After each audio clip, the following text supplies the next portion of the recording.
cape.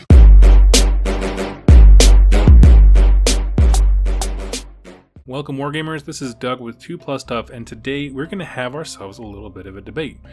We're going to talk about if you are an owner of a Clan Pestilens army. First of all, good choice. They're fun models and I love seeing them on the tabletop. But you have a choice to make. You can take the Clan Pestilens Allegiance abilities that came out in the General's Handbook 2017, or you can take the new Maggotkin Allegiance abilities which came out in the Maggotkin of Nurgle book, seeing as how every single thing in your army has the Nurgle keyword. And I've seen this debate come up a few times where people are kind of unsure of which one they should lean to and what are the strengths of each, and so we're going to try and consolidate those here in this video. Keep in mind, if you're going for thematic, I tend to like the Clan Pestilens stuff, but if you're talking about capabilities on the table, well, that's what we're going to explore. For the purposes of this sort of debate and things like that, we're going to assume that you own Clan Pestilens, you love that army, and it's what you want to focus on. So we're going to kind of, even though you can take other things with Maggotkin of Nurgle, you can, ally in and all those kinds of stuff, we're going to ignore that for right now. We're going to keep it to everything in the Clan Pestilens set of war scrolls and just kind of limit ourselves there, right? Again, which one is better for this faction? At the end of the day, this is just my opinion, and so I would love to see more comments down below about which ones you like. So I want to start off by talking about the actual Clan Pestilens Allegiance abilities that came out in the General's Handbook. First rule that they get is Strength in Numbers, which is a bonus to your Battle Shock. A often forgotten rule when it comes to Battle Shock tests is that for every 10 models in your unit, you get to add one. So large bricks of dudes, or in your case, Plague Monks, don't have as bad a bravery as they might first seem. What this does is amplifies it. So instead of every 10 models equals 1 bonus to your bravery, this does 2. So your block of 40, if they take Battle Shock, well, I guess if they're losing a guy, you're probably taking Battle Shock on 30, but that'd be an additional 6, right? 10, 20, 30 would equal 2, 4, 6 as a bonus. So it does matter quite a bit when it comes to Battle Shock tests, especially in those early rounds when you're just trying to get to the enemy. And I want to make that very clear that you can't understate how great that is in a faction where everything you take is going to be in large quantities. The second and somewhat more seminal ability they have is the Echoes of the Great Plagues. And really how this works is if you have a priest and he rolls a 6 to pray, not really a successfully cast a spell, but it's whatever you want to call the equivalent of the prayer roll, I suppose. If he rolls a 6, you get to do one of these super mega plagues. And really, generally what they are is just different ways of causing mortal wounds. You can read them. They're kind of like strange arcane bolts. They always seem to focus on the enemy unit in relation to the guy who actually cast the prayer or whatever. Meaning, it'll say pick the nearest enemy unit. Well, that means your priest has to be in the right position to hit the nearest enemy unit, and things like that. Like I said, I think there's 6 of them? Almost all of them just are mortal wound output mechanisms. One of them says you can add 1 to the rest of your prayer rolls, but these happen on has to be a natural die roll, so you can't do that one first and then keep getting better Great Plagues. It's a little convoluted, but really, like I said, what it is, it's just giving them more chances to put mortal wounds on the front lines of your enemy.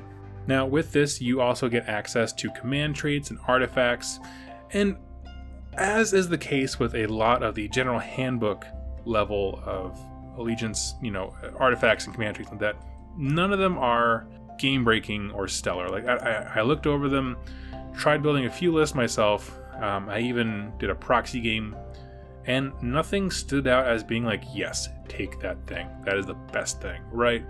They're kind of, here's the problem. Fundamentally, I'm going to kind of lay it out there really honestly. Skaven are individually very unimpressive. They get impressive as an army in hordes. So your individual priest as a general or something like that, it's not the greatest thing in the world. Now, of course, you can take a Vermin Lord Corruptor, and maybe on him, the weapons and abilities would have a greater impact on the game, but he's only one dude. The strength of the army is in the masses, and so I feel like for these armies specifically, command traits and individual artifacts aren't as impressive. What's really impressive is the bonus to hordes, right? That's the mainstay here, I think. And really kind of summing up, what these abilities do is they emphasize 2 things, priests and numbers. right? Your priests get the Great Plague spell, so they're chucking mortal wounds around, and your big blocks of 40 plague monks are dying a lot less quickly. Like I said, in those big units of 30 and 40, Battle Shock is drastically changed for you. And if you're taking a true Clan Pestilens army, you can have between 4 and 6 priests on the field. So your chances of getting those Great Plagues off becomes fairly reasonable. Like I said, you have to roll a natural 6, but if you're chucking, but like I said, between 4 and 6 of these priests out there, you're probably going to get one. Admittedly, you can only use one per turn. It's a hard cap, but you're going to be using them. And summing up all of the artifacts and command abilities, take which one you like. I would say don't make bad tactical decisions in order to get the use out of it, because really your priest shouldn't be at the front line, certainly not your general. So just kind of keep that in mind. They're going to be very low impact, but that has more to do with the way the army plays rather than all these effects are just bad. And so now we're going to take a look at the Maggotkin of Nurgle allegiance abilities. These are the ones you get because everything in Clan Pestilens has the Nurgle keyword.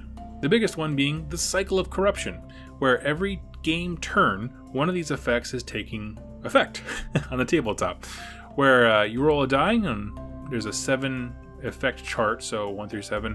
You roll a die, obviously that means there's one of them you can't just roll, and consult that chart, and every turn it turns clockwise, and you just go through the effects. Now there are ways to manipulate the order and reset things and move it to a different place, whatever you like to do.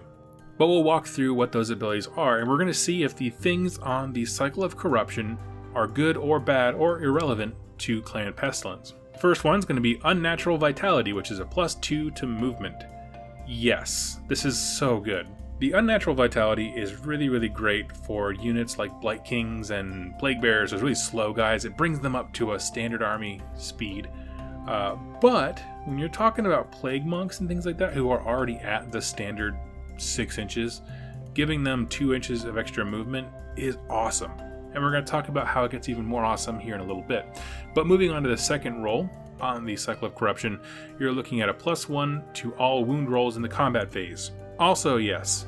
Now, Clan Pestilens, if you are a player, you'll already know that there's a lot of ways to kind of get good bonuses to your wound roll.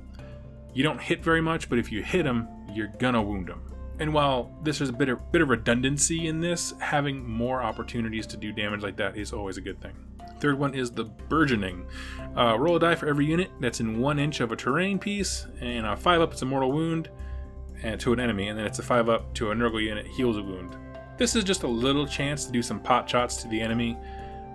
We only have single wound infantry models except for heroes, and if a hero gets hit, they're going down really, really quickly. It's not going to heal any Plague Monks because it doesn't bring models back, and they're all 1 wound. So this is probably the most neutral of them all, where it's like, meh. If you have an ability to like switch where the wheel starts, use it. It's not that impressive. Next one is the Plague of Misery. Reroll Battle Shocks of 1 for non-Nurgle enemies. And this is fine. If you're able to put the real hurt on your enemy and force them to make really crappy Battle Shocks, they have a great chance of losing a lot more guys. So yeah, that's cool. It works for anyone. Nauseous Revision, which is enemies reroll wound rolls of 6, assuming they're non-Nurgle. And that is great for us because so many of these units have like exploding 6s is the term used. Well, there's a special ability that does magnificent amounts of damage because they roll a 6 to wound. Okay, well, if you can negate that in some measure, it definitely helps us, which trickles into the whole keeping your massive blocks of Plague Monks alive longer, which is what you need to do as a Pestilens army. There's Rampant Disease, which is D3 units get D3 mortal wounds if they're within 12 inches of each other, which is great. I mean, it's just a normal... It works for anyone. There's no reason this is not good. And the last one, the one you can't roll for, is Corrupted Growth, where anything that has Nurgle heals D3 wounds. You're going to use this probably the least, simply because most of the things that are going to be in direct combat are 1 wound models. So I think the terrain one and the healing are probably the most indifferently used, but the nice thing is they're pretty far apart on the wheel, and so you can kind of skirt around them. All that to say, 5 out of the 7 effects on the Cycle of Corruption are not only not bad for us, but they're actively great for us. And that is terrific. The other cool thing you get as a Maggotkin of Nurgle army is you get a terrain piece called the Feculent Neuroma, which is just a tree. If you are within so many inches of this tree, and when the charge phase begins, you can charge even if you ran the previous turn. Now, what this means is you can take a unit of 40 Plague Monks. If you have the +2 to movement from the number 1 spot on the Cycle of Corruption, you can run them, so you get 8 inches plus d6, get them near a Feculent Neuroma, and then they can charge. And that horde of rats has just become a freight train, because if they get the hit on you first, it gets real nasty.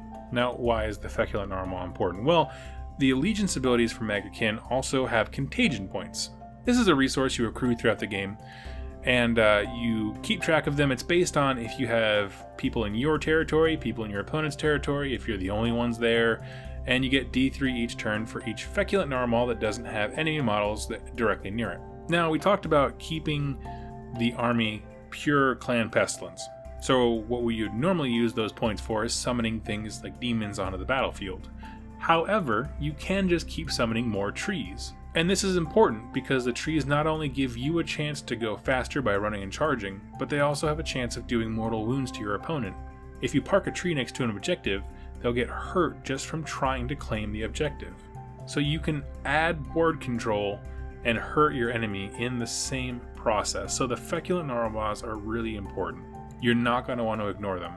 And if anything else, you can use the contagion points to just keep bringing more trees into the game, and that's awesome. It's an awesome use of it.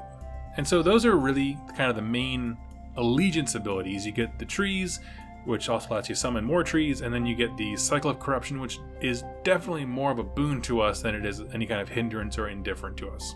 Moving on to the command traits and things like that, it's important to note that Skaven don't have the mortal keyword. Okay, so they can't take the mortal Nurgle stuff. They don't have, obviously, the Rotbringer things. They don't even have the demons, except for one explicit war scroll, which is the Verminlord Corruptor. The Verminlord Corruptor is a Nurgle demon, and he is also a wizard, so he can take a unique spell from the demonic section of that. He can take an artifact, and he can take a command trait. Now, here's the thing, the Verminlord Corruptor. He is a brilliant looking model. I love him. I have yet to find someone who plays him defensively enough to get him to do great things on the tabletop. If you have experience with him, please click subscribe, leave the comments down below. I'll pin it to the top for you. Tell me how you get the most out of the Corruptor on the tabletop. That being said, I'm not going to go diving into the demon stuff too deeply just because it's very limited. And my statement still stands from when I was talking about the command stuff from the Pestilence side, which is individual models and heroes, I feel, don't have as much weight when the real strength of the army is from the hordes. So even if your Corruptor is super BA, he's only got a handful of wounds. I mean, he's still bigger than any other rat out there, but he's not, say, the Maggotkin in terms of resiliency and things like that. And so I'm just going to consolidate my thoughts here on the Maggotkin, which is that we can use almost every bit of the Cycle of Corruption, which is great. If you are interested at some point later on, after we kind of conclude this debate, in bringing demons in your army, you have a thematic way of bringing them on the tabletop. Remember, most of the things in Pestilens are priests, and so up until this point, unless you're bringing a Corruptor specifically because he's a wizard, you couldn't summon these demons into the field. But now we have a cool alternative thematic way to bring them into the tabletop and have them join your army. So I love that. And the last part is simply because the Feculent Neuromas are really great for this army. Being able to run and charge, the more mortal wound output you can put on your opponent, the better. They just add a whole lot. Which kind of brings us to the end here. Which is better? With Maggotkin, you get board control with the trees. You get the Cycle of Corruption, which kind of synergizes with some of the debuffs that the priests offer. But you only get to use the commands and artifacts and things like that if your general is the Verminlord Corruptor. But that's really tempered by the fact that the trees are so darn good. And then looking at the Pestilence stuff, if you like priests, you should do that thing because the Echoes of the Great Plague is really great. If you're taking a lot of priests, it makes them super BA. And if you love having strictly numbers, I'm talking if you just want several large, massive blocks of Plague Monks, I tend to say Pestilence simply because that Battle Shock bonus is huge for them. They don't have a save. So when they charge in and get into the combat and stuff like that, they're going to die in droves. I mean, they're just going to get wiped off the board. So that Battle Shock kind of resiliency and bonus is something that cannot be overstated. But my personal final verdict is that the Maggotkin of Nurgle is probably the way to go. Now the reason is, the Cycle of Corruption is the real tiebreaker. Specifically, I want that +2 to move. If you bring a Corruptor and have your wizard, you can cast something to make the die roll start wherever you want it to. I want +2 to move. Getting these freight trains of monks into combat early as possible with the aid of the Feculent Neuroma and that Cycle of Corruption ability is ace. Because the real strength of this army is those blocks of Plague Monks. Everything supports and is based on their synergy. So things that let them do what they want to do better inherently make this a better army. Admittedly, they're devastating in either way. They're more resilient with the Battle Shock bonus in Pestilens, and they're faster in getting in there and more engaged quickly with the Maggotkin. I think though that with the scenario type games that we have, getting to the enemy faster and doing that first strike is going to be more important. The Cycle of Corruption blends really well with some of the priest prayers that you get in this book, where you're targeting units and getting bonuses against them with the Withering, doing direct damage. The mortal wounds kind of blend in with that as well. I think it just is a top-notch way to bring those two synergies together. But what I want to end with is this kind of idea of no matter which one you choose, there are a few things you need to understand and ways to get your mind into kind of the Pestilens playstyle, which is to say that Plague Monks are a centerpiece of this army with their big hordes with that, and there are a ton of rules on that sheet. It is one of the most cluttered war scrolls I've seen in this game. They have so much variety in banners and books and musical instruments and all these kinds of things, and you can use them all because according to FAQ you can use more than one kind of banner and all those things like that. Insane amounts of rules to learn, but if you know them, you're going to be tough to beat, especially when you start stacking additional things, more speed from Maggotkin or better bravery with Pestilens. It doesn't matter. You've got to learn those rules and get really good at them. An important thing is that you don't forget that even if you take the Maggotkin of Nurgle allegiance, you can still use some of those battalions that came in the Pestilens book. Remember, battalions don't affect what your allegiance is. You just have to meet their requirements, and if all the units in that army have the Nurgle keyword, boom, you can be a Maggotkin army. And one of the best battalions in there is the one that uses the Plague Call catapults. So I would say definitely include that, even if you're playing Maggotkin. And regardless if I haven't made this point perfectly clear, you're going to want all the monks that you can possibly get your hands on to make either of these armies work. I think whether you go Maggotkin or go Pestilens, the core of the army is the monks. Everything is centered around them. So choose whichever one you want and play to their strengths. Play to the speed and aggression of Maggotkin. Play to the slight more resiliency and battle shock with the Pestilens. But folks, I want to hear what you think. Which one do you think is stronger? Now, what I'd love to see is answers that say, in a competitive sense, I think blank is stronger, but from a narrative perspective, I think maybe this other one or the same is stronger. I want to divide those two, not because I think that they're inherently separate, like you can't be competitive and thematic, but I want to hear what interests you the most. And if you have an Age of Sigmar topic you'd like discussed, go ahead and click subscribe and leave it in the comments down below. I read every comment and respond to as many as possible, using them as inspiration for future videos. And if you'd like to support the channel in a more personal way, head on over to the 2+ Tough store. I have a line of gaming mats on sale there, where set in the realm of death, which is perfect for the Malign Portents campaign. And it is a limited edition thing. Once they're all sold, they're gone, they're gone. It's $70 shipped in the US, and you will not be disappointed. And hey, if you can't do that, that's perfectly fine. I'm just so glad you spent some time with me here today, and I look forward to seeing you in my next Age of Sigmar video. Thank you so much for watching, and happy wargaming.